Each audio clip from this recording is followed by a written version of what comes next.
Halo, halo. Selamat datang kembali di podcast Pinteran. Sesi interogasi profesi kali ini mengundang narasumber. Kita ngobrol menggunakan fitur Instagram Live. Karena masih di masa pandemi, kita ngobrol via online dulu saja. Ini untuk menjelaskan kenapa ada jeda pada saat kami ngobrol karena koneksi. Juga ketika kita menjawab pertanyaan dari pendengar, juga ketika kita menyapa sejumlah teman dan pendengar kita yang menyaksikan Instagram Live. Semoga ini menjelaskan dan teman-teman tidak bingung. Begitu aja, selamat menikmati. Selamat datang, halo halo, selamat datang, selamat mendengarkan kembali podcast Pinteran. Hari ini kita akan ngobrol di sesi interogasi profesi dengan Timotius Prasanto yang kerap disapa Timo, akun Instagramnya Call Me Timo, seorang programmer film programmer di sebuah bioskop di Indonesia. Mungkin belum banyak yang tahu apa pekerjaan seorang film programmer, mungkin banyak yang ngira ini sama dengan programmer di IT dan lain sebagainya. Nah, hari ini Timo akan ngobrol-ngobrol dengan kita mengupas tuntas pekerjaan seorang film programmer, job desk-nya, apa yang dilakukan, kenapa profesi itu penting dan gimana ceritanya Timo bisa sampai di profesi itu. Kita akan kupas tuntas hari ini. Semoga obrolan ini bermanfaat. Oke, selamat datang kembali Timo. Apa kabar? Kabar baik. Terima Oke, kasih sudah mengundang di podcast Pinteran. Terhormat. sama-sama. Terima kasih mau meluangkan waktu di sini. Mungkin Timo bisa memperkenalkan diri dulu buat teman-teman mungkin yang belum terlalu kenal. Halo para pendengar podcast Pinteran. Nama gue Timo, panggil aja Timo. Makanya nama Instagram gue Call Me Timo, karena panggil gue Timo. Umur 34, gue sekarang bekerja sebagai film programmer, bukan IT, di salah satu bioskop di Indonesia. Sebelumnya gue memulai profesi film programmer ini di cinema chain kedua terbesar di Indonesia. Nggak mau sebut merek, tapi udah langsung ketahuan kayaknya. Tapi habis itu gue pindah, di hijack ceritanya biar kerenan dikit ya, pindah ke tempat yang sekarang ini. Dan ini ya tahun kelima gue bekerja di tempat yang baru, sebagai di posisi yang sama juga film programmer. Oke, berarti in total sudah berapa tahun menjadi film programmer? 6 tahun berarti. Udah 6 tahun ya. Oke, jadi sudah 6 tahun menjadi seorang film programmer. Mungkin bisa diceritain nggak sih, Mo? Film programmer itu apaan? Apa yang Nah, dilakukan oleh film programmer? ya, jadi bukan programmer IT, jadi kita nggak berurusan dengan Python dan segala macamnya ya. Kita berurusan sama Excel lebih banyaknya. Jadi programmer ini maksudnya lebih ke memprogram, membuat jadwal, gitu. Membuat jadwal, jadwal apa? Jadwal film, jadwal tayang di bioskop. Jadi kami profesi ini adalah pintu masuk dari banyaknya distributor dan production house yang menawarkan film untuk ditayangkan di bioskop. Kami memilih, mengkurasi film-film mana yang kira-kira bakal laku di lokasi-lokasi kami, karena setiap lokasi punya selera selera yang berbeda, target market yang berbeda, history yang berbeda, demografi yang berbeda. Makanya selera film pun berbeda setiap lokasi. Nah, kami juga menentukan tuh film-film ini cocok di lokasi mana, lokasi cocoknya untuk film apa. Kemudian ditaruh di studio yang mana nih, besar, kecil, sedang, terus jam berapa, sampai kalau jadwal rilis kan serentak sebenarnya semua bioskop. Jadi yang kami tentukan juga kapan film ini harus turun. Kenapa turun? Karena kalau admissionnya sudah mulai rendah, udah mulai baik yang orang-orang udah mulai baik yang tidak tertarik nonton film ini, pengen nonton film yang baru, kita ganti dengan film yang lebih baru. Gitu Oke. sih. Jadi film programmer ini nggak cuma biasanya profesi ini ada di tempat-tempat yang menayangkan film. Tempat-tempat yang menayangkan film nggak cuma bioskop, ada bioskop independen, benar-benar bioskop kecil kayak Kinosaurus, Kineforum gitu. Punya film programmer juga tuh.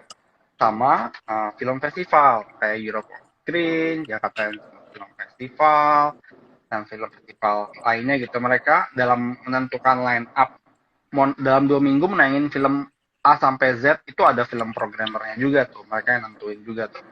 film apa yang tayang di hari apa di lokasi mana. Oke, jadi film programmer itu kurang lebih memilih, mengkurasi, dan menentukan film mana yang akan ditayangkan di masing-masing lokasi bioskop ya. Karena kan biasa jaringan bioskop nggak hanya punya satu atau dua lokasi doang, biasanya kan banyak. Dan bisa jadi di masing-masing lokasi itu filmnya berbeda, gitu ya. Ya. Karena tergantung dengan segmen di lokasi tersebut, seberapa laku kira-kira film ini di lokasi tersebut, dan lain sebagainya gitu ya. Dan tadi Betul. Timo juga bilang bahwa profesi film programmer ini tidak hanya dimiliki oleh bioskop-bioskop besar, tapi bioskop independen pun pasti butuh buat bikin jadwal program film bulan ini atau 3 bulan ini kita pilih film-film apa aja. Terus mungkin festival film juga mungkin perlu ya film programmer ya, Mo? Ya, betul. Justru yang paling butuh juga film festival menurut gua, karena nggak banyak orang dan tugasnya adalah untuk mengenalkan publik film-film yang hidden nih istilahnya, yang permata di antara jerami gitu. Itu yang menurut gue sulit untuk menjadi film programmer. Oke. Mungkin boleh balik sedikit, Mo. Kan tadi lu udah ceritain nih pekerjaan seorang film programmer itu apa. Nah, gimana ceritanya nih?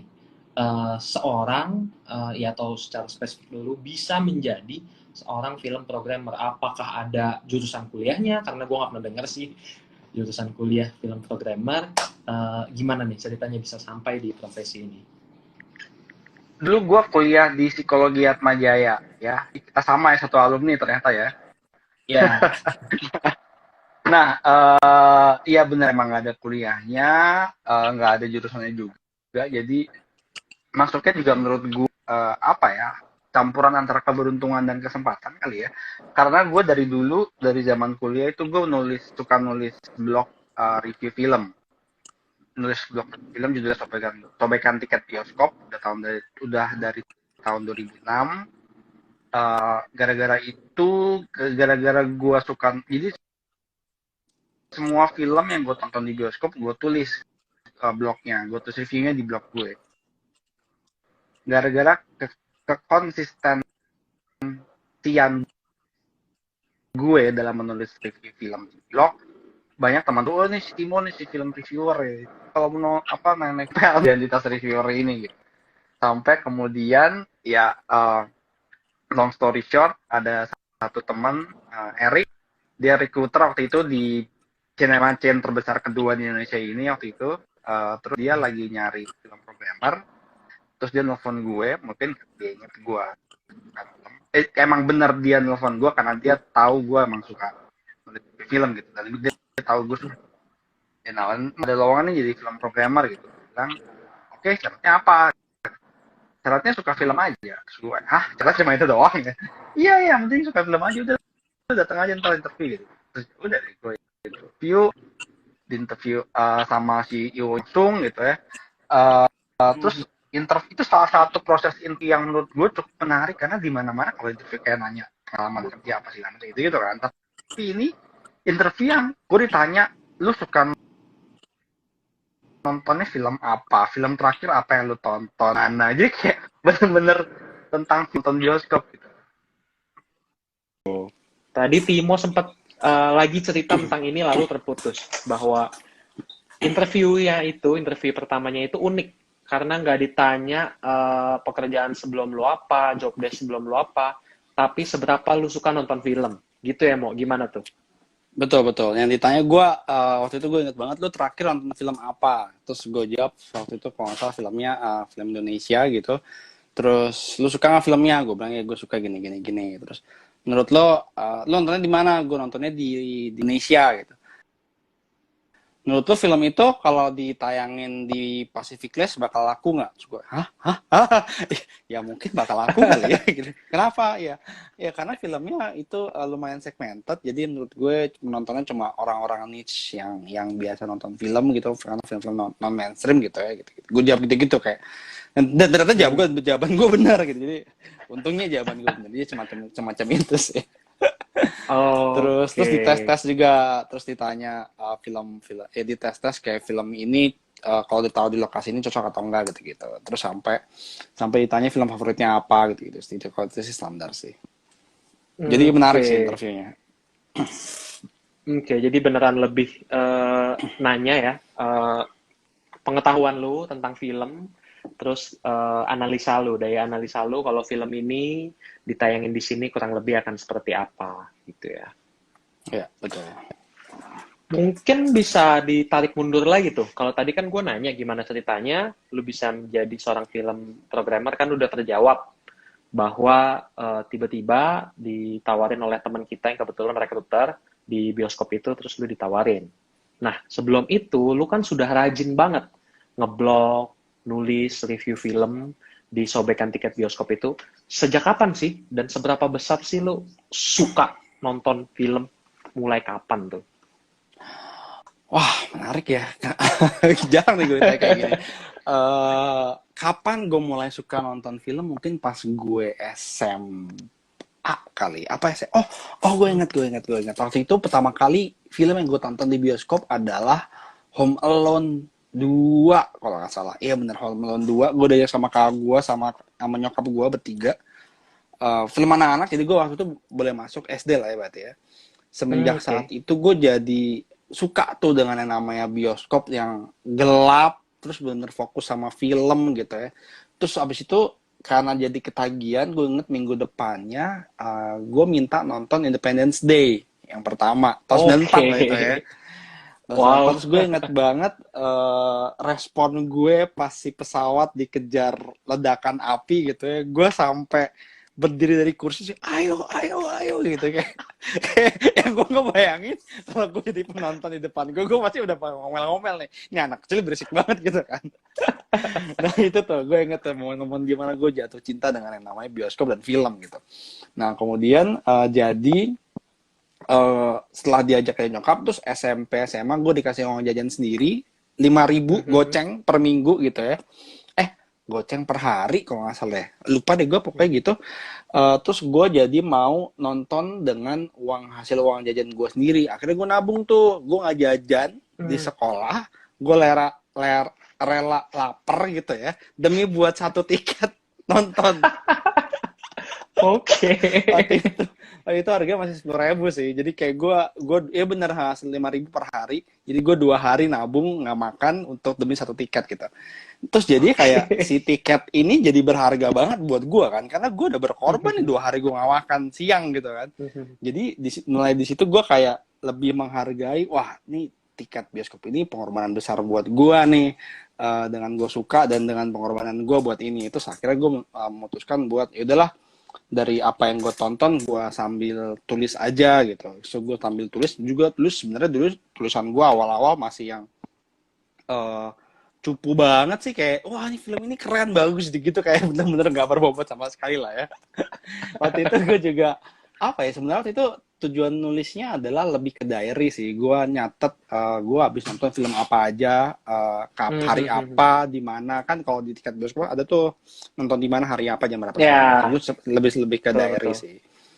Sampai gue mulai baca review film yang lain. Ternyata bisa juga lo ngebahas film dengan sudut pandang, dengan berbagai sudut pandang segala macam gitu.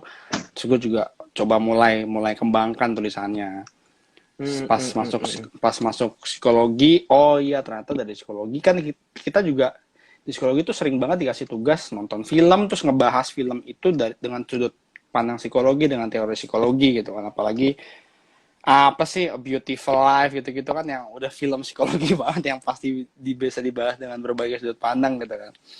Jadi mulai belajar juga, ternyata bisa juga nih bahas review film dari sudut pandang psikologi, terus malah dikembangin lagi gitu. Dan ternyata ya tambah diperkuat dengan banyak orang yang bilang ke gue kayak lu itu, iya nih gue baca review lu mau, terus gue jadi tertarik nonton gara-gara review gitu. Itu hal-hal kayak gitu yang buat gue jadi tetap semangat buat terus nulis sih gitu. Oke. Berarti kecintaan ini udah dari sejak lu kecil banget ya? Pas pertama lu cerita pengalaman nonton film Home Alone, terus Independence Day, gitu ya. Lu merasakan cinematic experience yang luar biasa dan segitu berkesannya sampai bikin lu yang SMP atau SMA itu nabung untuk bisa nonton bioskop. Karena memang dulu itu bioskop apa ya, tidak semurah itu sih. Gue juga ngerasain. Gue SMP sampai SMA kayaknya nggak mungkin tuh kalau ya dengan uang jajan terus lu nggak nabung lu bisa tiap minggu gitu nonton bioskop. Kayaknya dulu tidak semurah itu atau dulu kita yang semiskin itu aja kali. Ya tapi gue ingat masa-masa itu dan gue pun apa ya SMP SMA biasa aja malah nonton bioskop ya ketika ada temen yang lagi rame-rame nonton gitu karena dulu kulturnya kalau di gua ya ketika lagi jalan ke mall rame-rame nonton bareng gitu. Kalau lu berarti sering nonton sendirian mo? Benar, dari dulu gue baru ingat dari dulu zaman gue pertama kali nabung itu buat beli tiket, iya gue nonton sendirian. Karena teman-teman gue yang gue ajak buat nonton film ini, mereka nggak suka film yang nonton film ini, mereka nggak suka. Jadi kayak susah juga nih ya buat kumpul nyari teman buat nonton film yang gue mau gitu. Jadi ya udah sebodo amat gue sih. Itu jadi kebawa sampai sekarang. Ada pengalaman yang nggak enak nggak? Karena lu kan sering banget nih nonton sendiri. Kalau gue baru suka nonton film sendiri pas kuliah. Kadang nungguin jam kuliah, kadang ya lagi males pulang aja macet. Kan kebetulan sebelah kampus kita ada bioskop tuh di Plaza Semanggi. Ya udah gue nonton dan sejak saat itu ya gue demen sih nonton sendiri karena ya nggak usah ngobrol toh kalaupun lagi nonton juga lu kan nggak ngobrol. Sebenarnya biasa banget kan nonton sendiri. Cuma lu ada pengalaman berkesan atau mungkin pandangan negatif gak dari orang?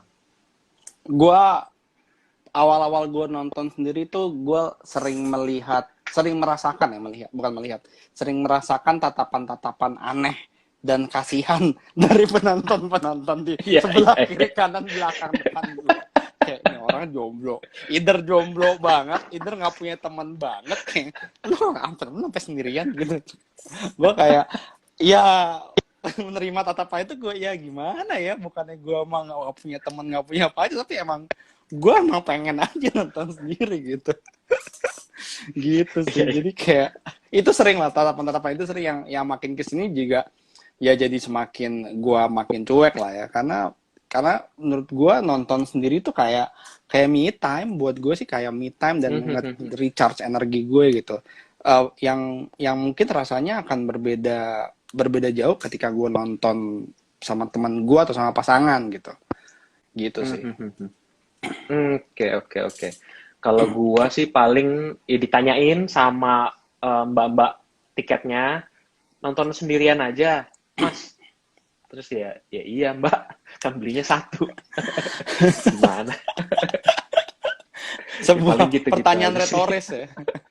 Iya. Ya, emang mbaknya mau nemenin apa gimana? Bingung juga. Basa-basi retoris dari mbak-mbaknya.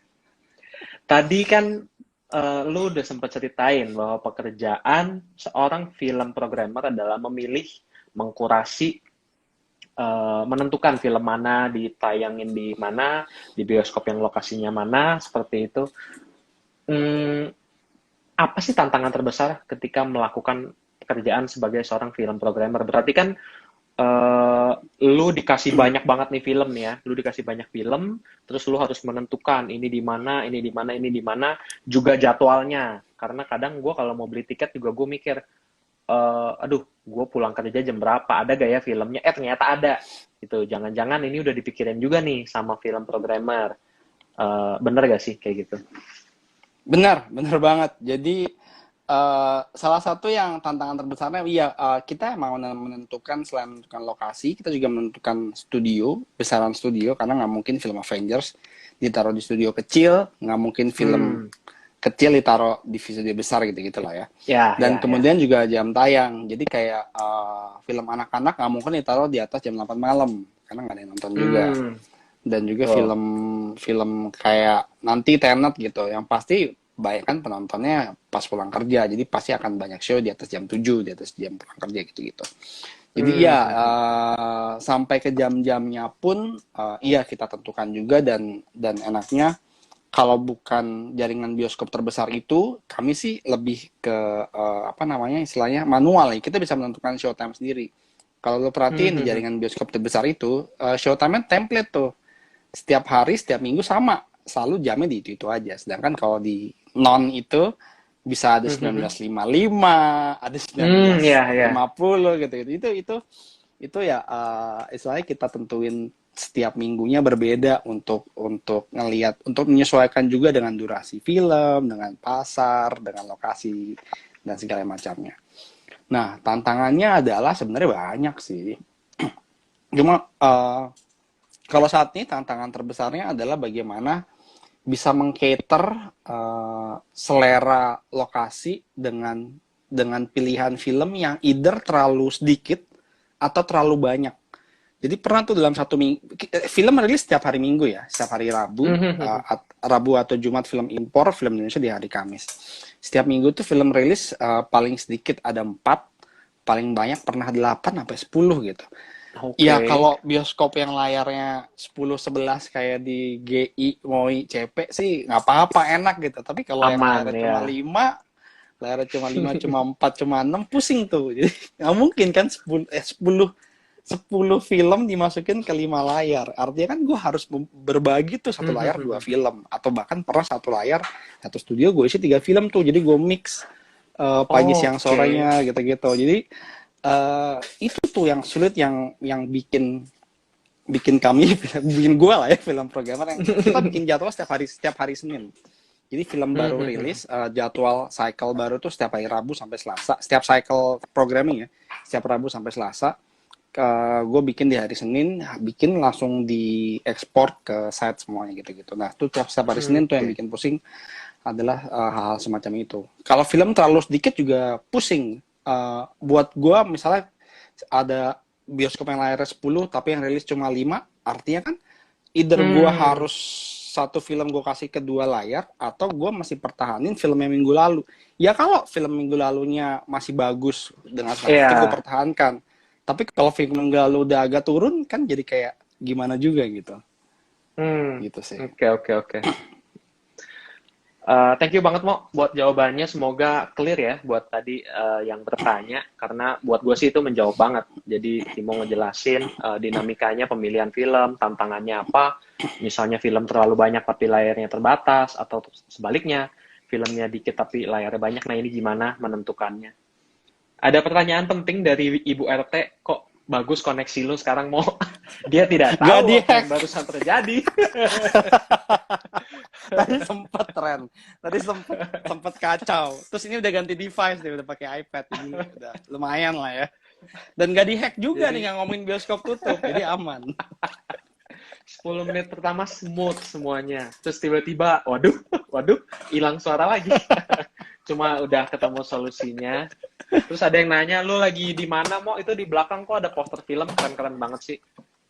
Gue di apartemen gue di apartemen di rumah sendiri. Ini emang belakang, emang project baru yang baru gue kelarin.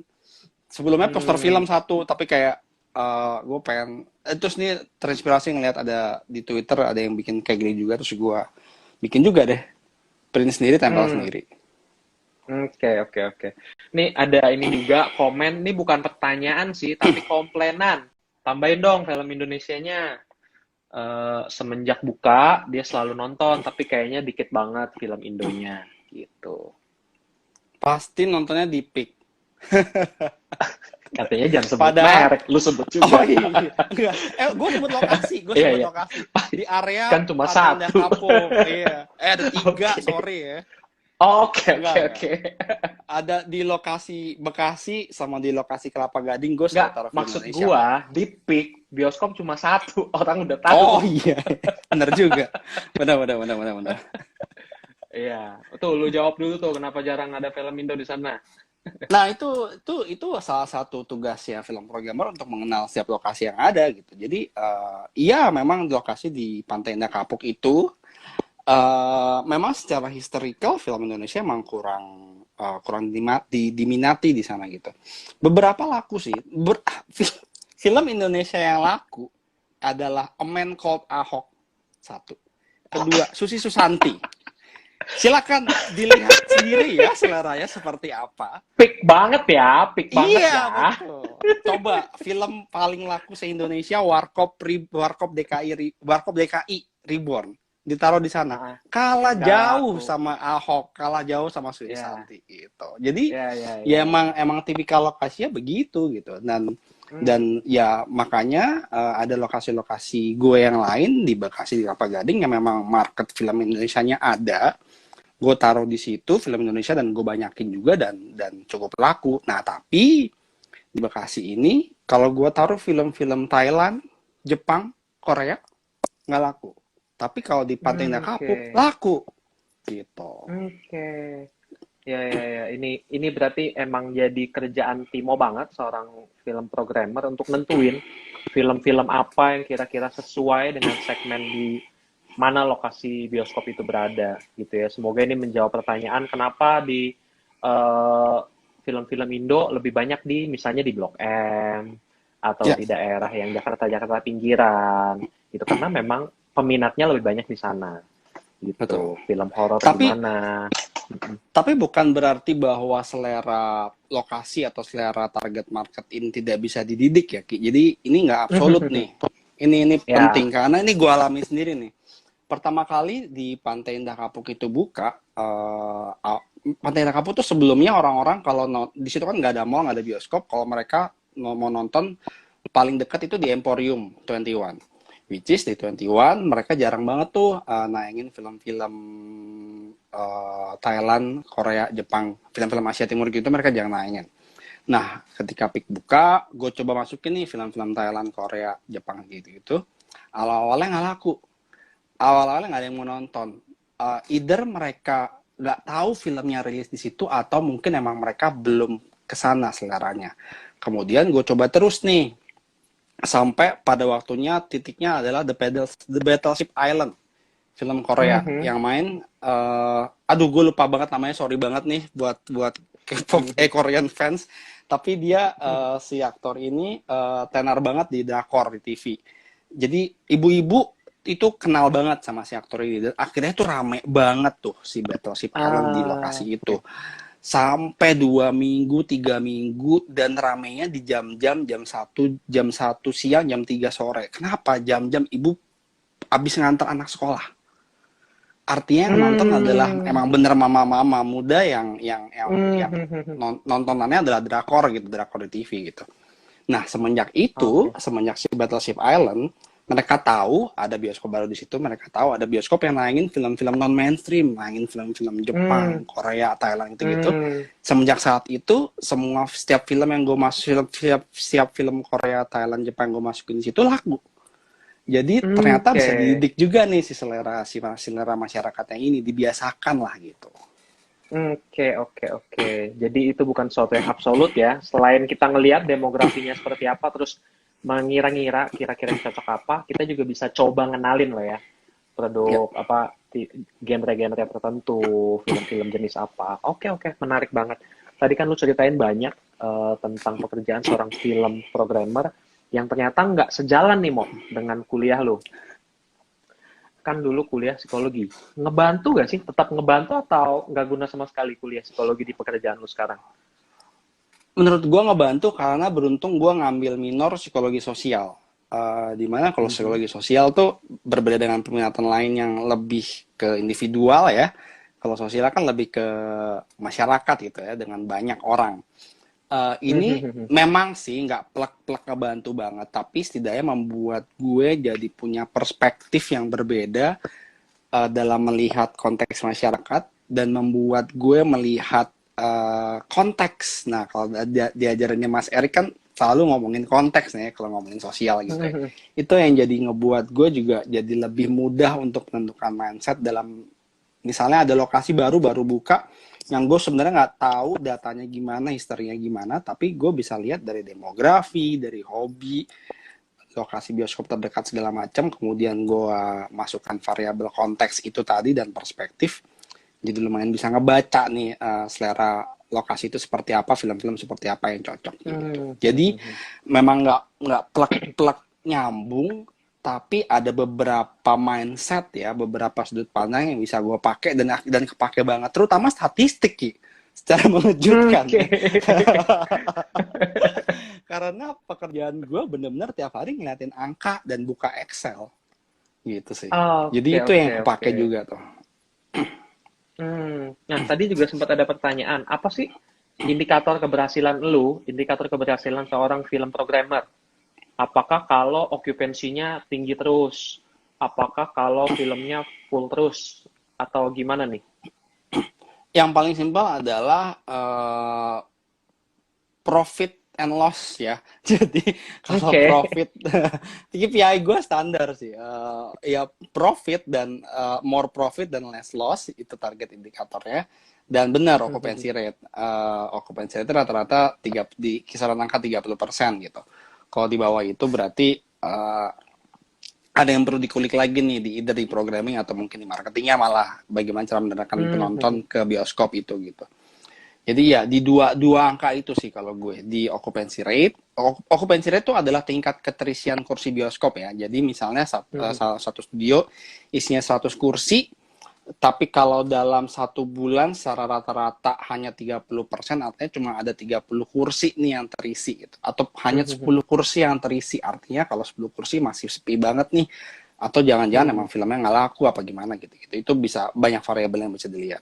Tapi kalau okupansinya 60%, 70%. Kalau Avengers udah pasti 89% sampai 100% juga pernah gitu. Tingkat keterisian. Oke. Buat film yang mungkin baru, entah itu film dari Indonesia atau film luar yang mungkin nggak bisa bukan jaminan lah ya. Kalau film-film Marvel kan mungkin jaminan gitu ya, pasti rame yang nonton. Berapa lama sih waktu yang lu berikan buat ngelihat nih film ini bisa laku apa enggak? Pertanyaan tricky nih. karena setiap bioskop punya kebijakan yang berbeda-beda nih. Jadi kayak ada beberapa bioskop ini apa namanya ada tekanan dari manajemen juga ya. Jadi ada yang kayak cuma ngasih waktu 1 sampai 3 hari gitu ya. Kalau gue kalau 1 sampai 3 itu artinya dari Rabu, Kamis, Jumat, bahkan kadang-kadang nggak ketemu weekend tuh. Kalau gue, prinsip gue sih ya, dan karena gue juga mau menjaga hubungan baik dengan distributor production house, karena industrinya kecil ya, jadi kalau ya hubungan baik harus terus jaga gitu ya. Kalau gue, at least gue pribadi mau ngejaga sampai weekend pertama, Sabtu Minggu lah gitu. Sampai Sabtu Minggu, kemudian Senin Selasa kalau jadwalnya udah mulai compang-camping tuh ya, nah itu tuh udah mulai ada pertanda gitu. Jadi itu sih, kalau gue sih begitu sih. Oke. Thank you banget, Mo. Sangat insightful sekali. Mungkin satu pertanyaan. Gimana? Usul gue, kalau lu ada film yang lo suka dan lu pengen tahan lama, lu tontonlah di hari pertama atau di weekend pertama. Itu akan, angka lu itu walaupun 1 tiket, itu di kami yang ngelihat data, itu sangat berarti sekali. Yang artinya nih, film ternyata peminatnya banyak gitu. Oke. Baik. Oke, tadi kan lu udah ceritain banyak nih tentang pekerjaan lu sebagai film programmer. Seluk-beluknya udah lu ceritain. Di momen-momen seperti apa sih lu merasa bahagia atau puas menjalani profesi ini? Ada waktu itu satu momen pas gue lagi jalan ke lokasi iseng, biasa lah ya lihat customer juga, terus kayak gue kadang-kadang suka pengen nguping mereka habis keluar bioskop ngomongin apa sih gitu, suka nggak sih sama filmnya gitu loh. Terus ternyata gue ketemu sama teman gue, udah lama gak ngobrol sih, teman lama udah pernah lama gak ngobrol, dia nggak tahu gue kerja di bioskop, jadi gue diem aja. Terus gue tanya lagi nonton apa, habis nonton ini nih gitu. Terus dia cerita deh, iya nih gue seneng banget nih, gue habis dari kantor gue bosen banget, apa namanya, kayak ribet banget di kantor, terus burnout, terus gue pengen cari hiburan, gue kesini terus ketemu, pengen nonton apa aja deh, yang penting jamnya cocok gitu. Terus ternyata jam segini ada, terus dapat film ini yang bagus lagi. Terus gue bersyukur banget ya ada film ini di jam segini gitu. Jadi gue kayak gue enak kok. Kerjaan lu berbuah hasil tuh ya. Iya, ternyata berbuah hasil meskipun tidak secara langsung gitu ya, tapi ternyata ada gunanya juga gue bener-bener mikirin, aduh jamnya 19.15 sama 19.45 enakan mana ya gitu loh. Jadi itu sampai hal-hal Oke. detail itu kadang-kadang gue pikirin juga tuh. Jadi ya Oke. ternyata ada efeknya juga tuh. Itu membuat gue jadi termotivasi bahwa oh benar juga yang lu bilang di postingan materi promosi lo bahwa benar juga mungkin gue adalah salah satu orang yang menentukan jadwal ngedate orang banyak ya. Iya. Itu Iya banget. sudut pandang yang baru tuh. Gue sama sekali belum pernah mikir kayak gitu dari dulu. Iya, karena kan ya sebelum pandemi ya khususnya orang kan pacaran biasa di weekend, salah satu kegiatan yang sering banget dipilih adalah nonton film gitu. Dan ya gue pun kadang kebingungan nih mau makan dulu apa mau nonton dulu nih. Kadang itu pilihan yang tidak mudah karena setelah makan dan sebelum jam makan dan setelahnya pilihan filmnya pun berbeda gitu. Betul. Makanlah di Makanya bioskop Ki. Oke, nah ini ini terkait banget nih dengan pertanyaan nih salah satu teman kita, CC. Eh, bioskop kan jual makanan dan minuman tuh. Ya. Berapa besar sih kontribusinya ke revenue? Apakah lebih besar dibandingkan penjualan tiket? Oke, harga makanan di bioskop memang mahal-mahal. Dan kadang-kadang kita juga suka galak sama penonton yang bawa makanan dari luar, apalagi yang bawa silin ya, baunya sampai kemana-mana tuh kan. Masalahnya begini, Bapak Ibu Saudara sekalian, tiket yang kalian beli harganya misalnya 50.000, kami hanya dapat setengahnya. Karena setengahnya lagi goes to pemilik film atau distributor film. Itu pun belum dipotong pajak hiburan 10%, tiap daerah beda-beda. Jadi kita marginnya cuma setengahnya nih dari tiket yang lo beli. Nah, itu nggak cukup, sumpah mati nggak cukup buat bayar gaji. Nah, makanya Sabar, Mo. Nah, makanya kita cari tambahan revenue lain dari jualan makanan. Kalau makanan ini, ya kita cost-nya adalah COGS ya, kemudian marginnya 100% buat kita gitu. Jadi, ini adalah hal yang sama kayak lu nonton konser Java Jazz Festival atau nggak lu ke Dufan gitu ya. Mereka mencari revenue tambahan juga dengan jualan makanan loh, dengan jualan makanan yang harganya juga agak dinaikin sebenarnya. Sebenarnya itu sumber penghasilan utamanya gitu. Jadi kalau sudah ditanya beberapa kontribusi makanan besar sebenarnya daripada si tiket kita gitu. Oke. Thank you. Ya, ini gue demen banget nih. Ada pertanyaan di kolom komentar, tapi udah langsung dijawab juga ya sama Matius. Matius adalah seorang sesepuh juga di dunia perfilman tanah air ya. Aktif di Kinosaurus, aktif di Cinema Poetica juga. Jadi dia dulu ada pertanyaan film boleh programmer juga. di Kineforum, sekarang film programmer di Kinosaurus. Iya itu, aktif di semua bioskop indie. Kalau Timo mainnya di bioskop komersil. Kalau Matius nggak nyari duit dari film. Luar biasa. Hebat. Luar biasa, Matius. tapi tadi Mamat komen sih, dia nyari lowongan dari lu, masih nungguin tuh. Mau. Sabar ya, Mat. Ntar kalau nambah lokasi. Itu tadi ada pertanyaan ya, weekend atau weekdays ya? Karena kalau dulu kan ada Nomad nih, dulu nonton hemat, gue lupa Selasa apa Jumat sih. Iya, ada yang Selasa, ada yang Jumat. Selasa. Iya, karena memang bioskop adalah weekend business gitu ya. Jadi emang kebanyakan orang emang hanya punya waktu di weekend dan mereka baru datang ke bioskop ke weekend. Jadi weekday memang sangat kecil sekali yang datang gitu. Bahkan occupancy rate juga lumayan rendah sebenarnya kalau di weekdays. Dan makanya beberapa bioskop ngadain promo di weekdays, salah satunya adalah Nomad itu di hari Senin atau di hari Selasa untuk mendongkrak penjualan di hari itu yang biasanya lumayan rendah occupancy rate-nya gitu. Oke. Oh, gimana sih Mo dampak pandemi terhadap profesi lu? Gua setiap hari menu gua nasi tempe, nasi nugget, sama nasi kangkung Ki. Biar ada sayurnya dikit. Itu dampak personal ya. harus berhemat. Iya, kami kena potongan gaji karena nggak ada pemasukan. Bioskop nggak buka, tiketnya nggak ada yang masuk, bayar gaji pakai apa? Nggak mungkin dibayar pakai proyektor kan sama kursi gitu. Eh, Jadi ada beberapa teman-teman juga, iya ada yang kena layoff juga, ada yang kena pemutusan kontrak juga, ada yang kena. Untungnya sih belum ada. Kalau gue yang dari dengar sih belum ada yang kena unpaid leave ya. Itu yang paling parah sih menurut gue. Eh, Apalagi ya, terus kalau lu perhatiin beberapa bioskop sekarang udah mulai tuh jualan makanan di GoFood sama GrabFood sama Tokopedia sama Shopee. Jadi kayak apapun deh yang bisa kita jual gitu.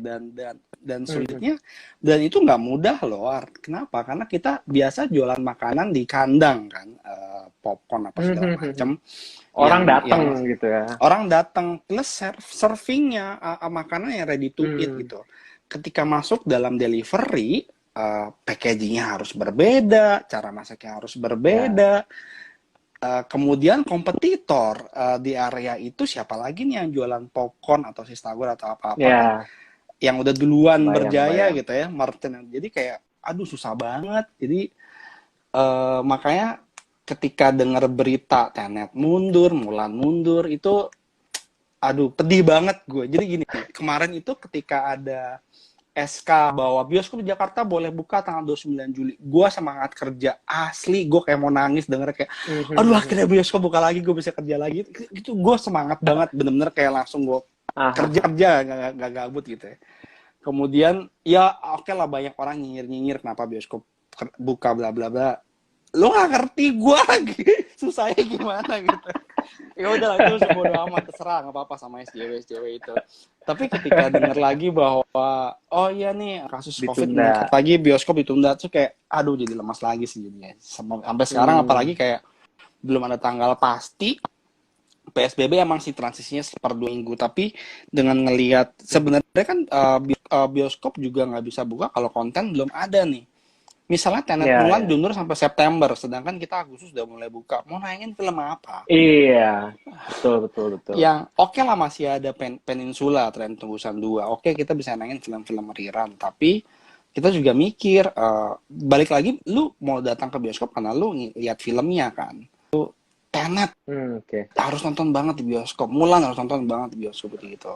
Apalagi ditambah dengan pandemi yang dengan segala macam krisisnya gitu, dengan segala macam resikonya, jadi deg-degan banget sih Ki. Gitu. Semangat. Iya, kebayang banget sih. Kemarin kan udah sempat siap-siap mau buka, tapi tiba-tiba kan ditunda dulu gitu. Selain karena kasus meningkat, karena ada perubahan juga sih karena airborne itu si COVID ini kan WHO baru mendeklarasikan lah, baru mengakui bahwa virus ini bisa tersebar airborne. Jadi di ruangan tertutup AC itu sangat berisiko sekali. Mungkin itu juga yang jadi pertimbangan belum pada berani ngebuka bioskop gitu. Oke, tadi kan kalau sempat ngomong tentang apa tuh?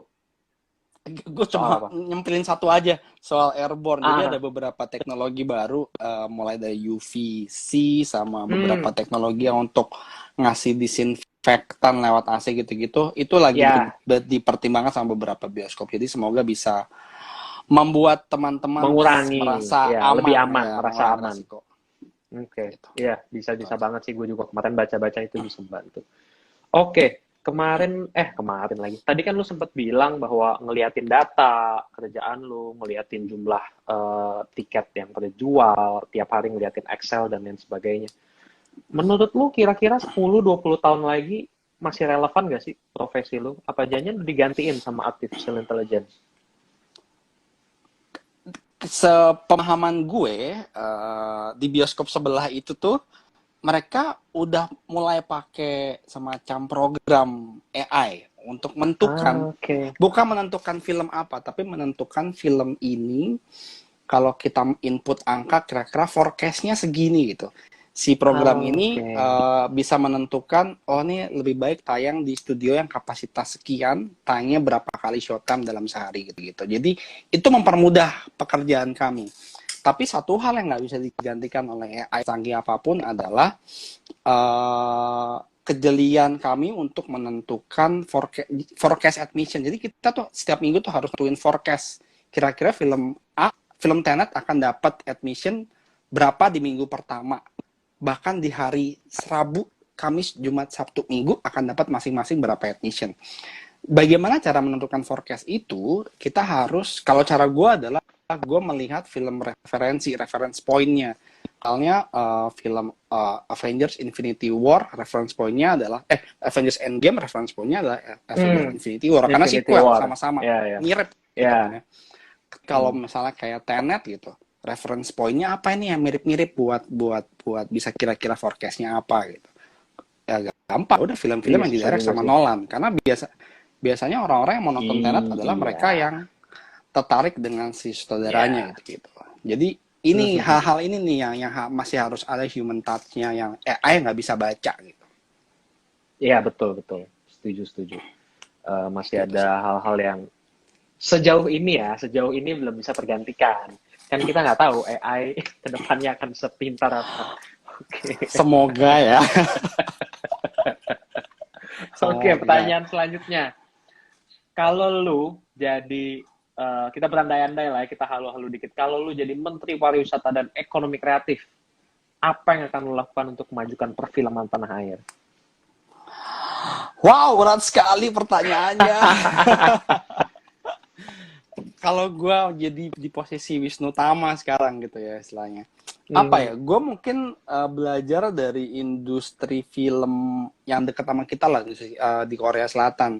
Industri film mereka itu sehat banget dan sangat berkembang sejak dulu selesai perang saudara sampai sekarang.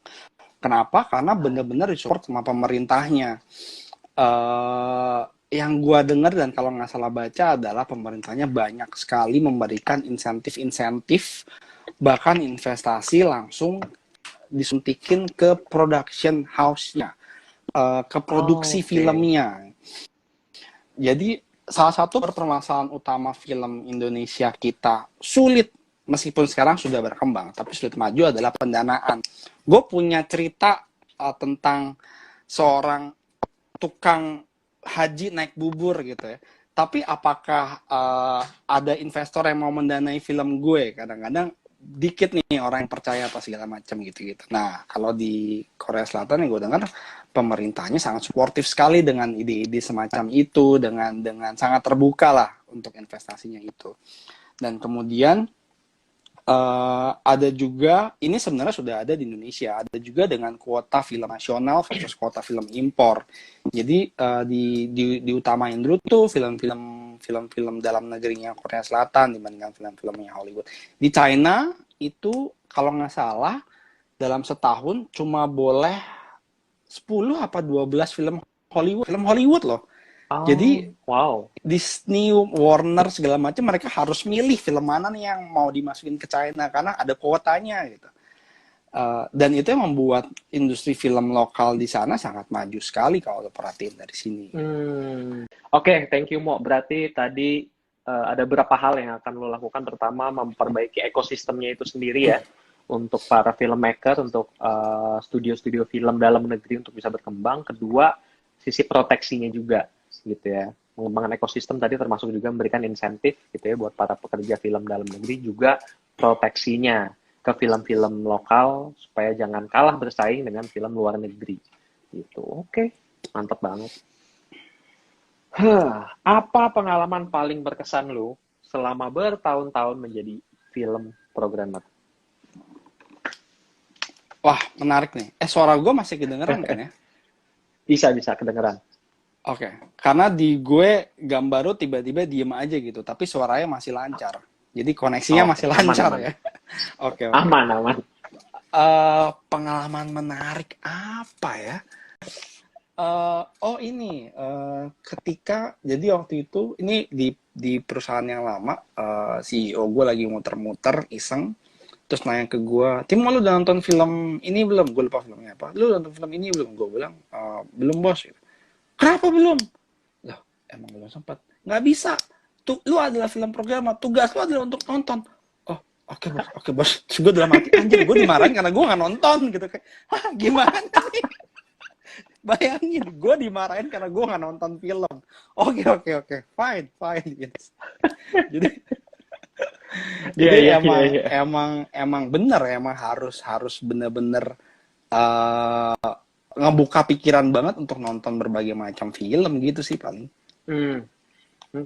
Nah, kan kerjaan lo adalah nonton film. Berapa banyak sih rekor sehari lo nonton film? Berapa banyak tuh? Jadi waktu itu lagi ada Europe on Screen, film festival film-film Eropa gitu ya. Emang gue kejar-kejar banget. Waktu itu sih gue nonton sampai eh, 3 film gue tonton di festivalnya, kemudian ada satu lagi film yang gue tonton di bioskop. Jadi total 4. Tapi itu pun pas kelar hampir muntah-muntah gue karena saking enaknya. Karena 4 film film-film sehari film dan sehari film dan festival lagi ya? iya, film Eropa yang berat banget gitu kan, yang kayak Iya, mesti mikir iya, gitu, iya, kayak iya. harus merenung, kayak gila itu enak banget sih emang, tapi emang menyenangkan banget, tapi ya enak full aja gitu, berasanya kayak begah ya. Oke, oke. Berarti rekor lo sehari nonton 4 film ya, film feature Iya, ya, film panjang, bukan film film panjang pendek. betul. Kalau seminggu paling banyak lo nonton berapa film tuh, ingat gak? Gua sejujurnya nggak pernah ngitung kalau hitungan minggu, karena Mhm. setiap hari pasti satu film gue tonton, artinya 7 tuh udah pasti. Jadi di antara 7 sampai 10. Tapi gue pernah nih, hitungannya yang mungkin yang paling enak adalah bulanan. Karena kalau di blog, disobekkan Mhm. tiket bioskop, per bulan tuh kelihatan tuh gue berapa entry per bulan. Nah, kelihatan Mhm. tuh gue pernah per bulan gue entry-nya sampai sampai 32 apa 35 gitu. Jadi bener-bener artinya Oke. ya mungkin emang gue nggak setiap hari nonton, tapi emang satu hari satu Aha, film aja, dan bahkan lebih, bahkan 2 gitu kan. Gitu sih. aha. Berarti sebulan nonton 35 film ya. Gila, gila. Ya. Luar biasa. Dari yang tadi pas SMA lu nabung-nabung, seminggu cuma bisa nonton satu film ya. 1-2 film jadi 30 film. Nah, sempat ada pertanyaan juga nih. Ini kan kalau lu emang kerjaannya nonton film sebagai film programmer. Cuma pekerja bioskop yang lain punya privilege yang sama gak sih? Punya akses yang sama gak sih? Jadi kalau mereka mau nonton ya bebas gitu. Point of view-nya begini, buat kru-kru di lapangan, di frontliner, ketika lu jualan something kan lu harus tahu product knowledge, lu harus tahu film apa yang lu jual. Ah. Bahkan orang datang ke depan POS, ke depan tiket box, mereka nggak tahu nonton film apa, mereka nanya film apa yang Ya. bagus. Artinya mereka harus rekomen kan ya. Nah, jadi anak-anak frontliner itu ketika ada film baru rilis hari Rabu gitu, misalnya Rabu kan show pertama paling jam 11 atau jam 1 siang. Biasanya jam 9 pagi gitu ya.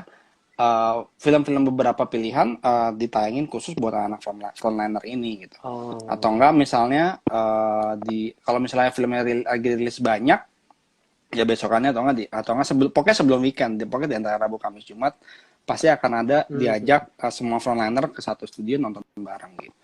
Jadi itu untuk mereka biar tahu mereka jualan film apa gitu, produk knowledge apa. Jadi memang dapat akses juga ya untuk bisa nonton. Oke. Betul. Itu kalau frontliner. Nah, kalau teman-teman yang di head office, tergantung kebijakan beberapa perusahaan, tapi pastinya dikasih voucher film nonton. Jumlahnya bisa kayak either 4 voucher per bulan atau 8 voucher per 2 bulan gitu sih. Jadi perks-perksnya pasti ada. Nice. Oke, pertanyaan gua pribadi. Best movie tahun 2020 so far apa mau? Apa ya, karena filmnya masih dikit ya, cuma Januari, Februari, Maret, cuma 3 bulan. Tapi untung 1917 udah sempat rilis di bioskop, dan itu gue nonton sampai 3 kali kalau nggak salah di bioskop. Jadi buat gue itu sih masih the best kalau buat tahun 2020 ya, yang gue tonton di tahun 2020 ya. Kenapa? Karena Parasite masuknya kapan sih? 2019 ya? Parasite 2019 betul. Sama barengan sama Joker. Kalau 1917, iya mungkin beberapa orang mikir bahwa ternyata simpel banget, cuma orang dari titik A ke titik B. Tapi ternyata film ini menyimpan Marvel di segi teknisnya gitu. Itu kan film yang seakan-akan dibuat dengan satu kali shot tanpa edit, tanpa cut gitu. Meskipun ada beberapa edit yang disamarkan. Tapi itu ribet banget loh bikinnya, karena sebelumnya film-film satu film panjang yang seakan-akan one stop, apa sih istilahnya gue lupa, one shot thing gitu ya.